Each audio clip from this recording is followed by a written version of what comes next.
I've been listening to Neil Gabler's biography of Walt Disney, so I've been thinking about the history of animation, the challenges the medium has faced, and the way it is used today. Naturally, my thoughts turned to Windsor McCay, the self-proclaimed father of cartoon animation, who would influence future animators like Walt Disney. McCay's Gertie the Dinosaur is the film that signaled that cartoon animation was a viable entertainment medium. Prior to Gertie, McCay had animated characters from his popular comic strip Little Nemo and Slumberland. Windsor McCay had a wonderful graphic style to his cartoon drawings, and he brought it painstakingly to his animations.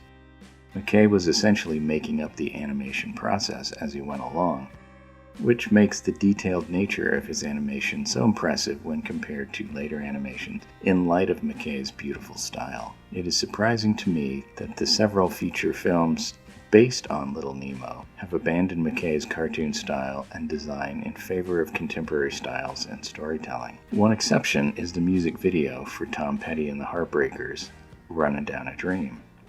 The animation style is a simplified imitation of McCay's cartooning style, but still pays its respects to the elements that made McCay's work so popular from its first appearances to the present day.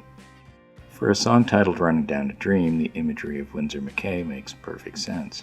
In the video, a cartoon Tom Petty interacts with characters and settings that are reminiscent of those featured in the Little Nemo comic strip.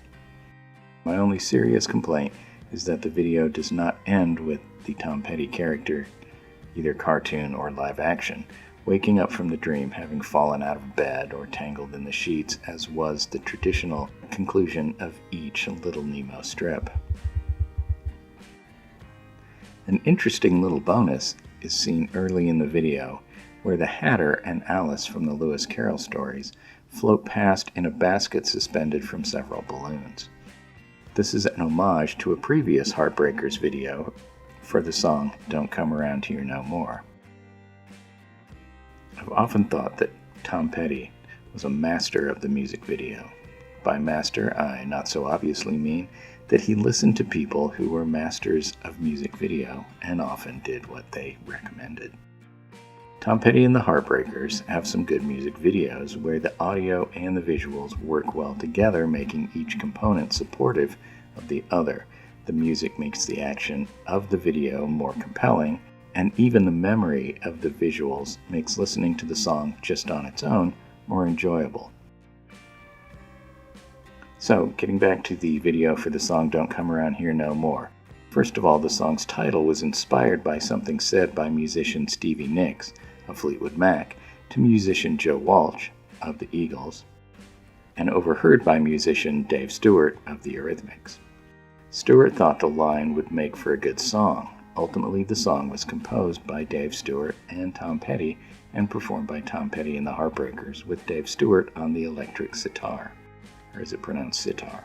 The video's theme is a send-up of the Tea Party scene from Alice's Adventures in Wonderland, the book by Lewis Carroll, featuring an Alice character portrayed by actress Wish Foley and Tom Petty playing the Hatter. Lewis Carroll never refers to the Hatter as the Mad Hatter, though the phrase mad as a hatter was well known at the time.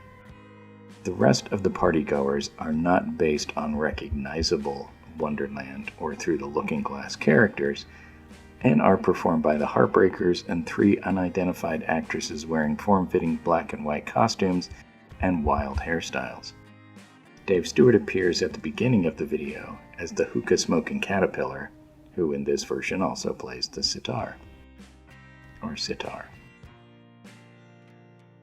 The relationship between the lyrics and the Alice theme is vague, if not non-existent. Dave Stewart claims it was his idea, and video director Jeff Stein claims it was his.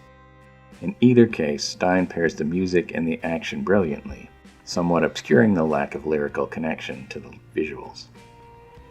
It is reported that Stein also provided the checkered shoes Petty wears while walking down some steps following Foley's Alice. As far as I can tell, this is the only scene where these shoes are worn, however.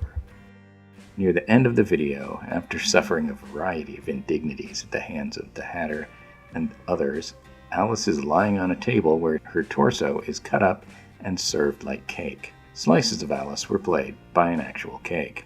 I should point out. The cake was beautifully decorated using buttercream icing rather than being covered in the substance known as fondant. I suspect this made it more difficult to construct but easier to cut up during filming.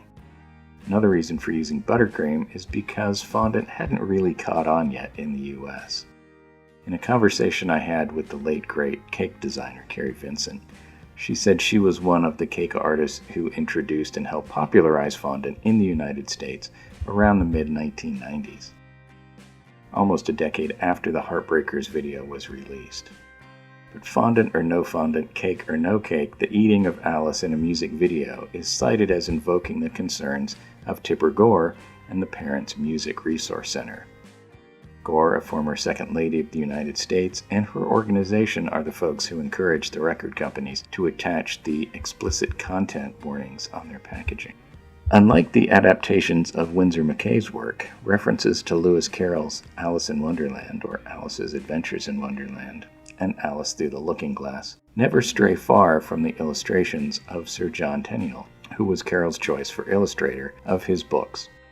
In the 1930s, Disney licensed Tenniel's illustrations in preparation for his animated feature that was eventually released in 1951, I think. Disney artist Mary Blair adapted Tenniel's illustrations for animation, simplifying the style and including bright, bold colors.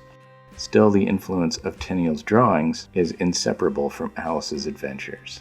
When Tim Burton brought the live-action CGI Alice in Wonderland to the big screen, his team stayed close to Tenniel's characterizations, with the exception of the Hatter.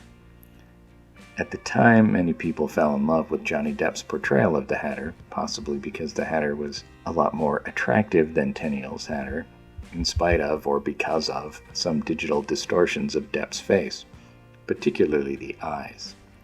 I've always told my students that large eyes can make almost any face seem cuter, and this seems to follow that rule. Around that time, I was asked for my opinion on the film, and the Hatter in particular. I think just to be a bit contrary about the whole thing, I said on social media that my favorite portrayal of the Hatter was by Tom Petty.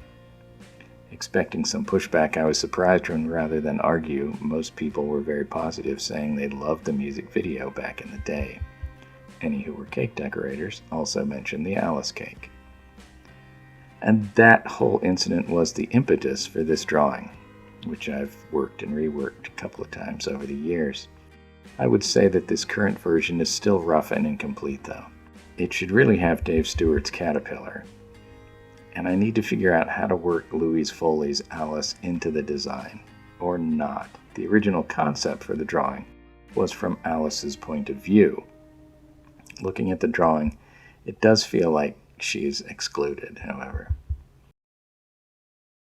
But that is my drawing, and those are my thoughts for today. Thanks for watching. Class dismissed.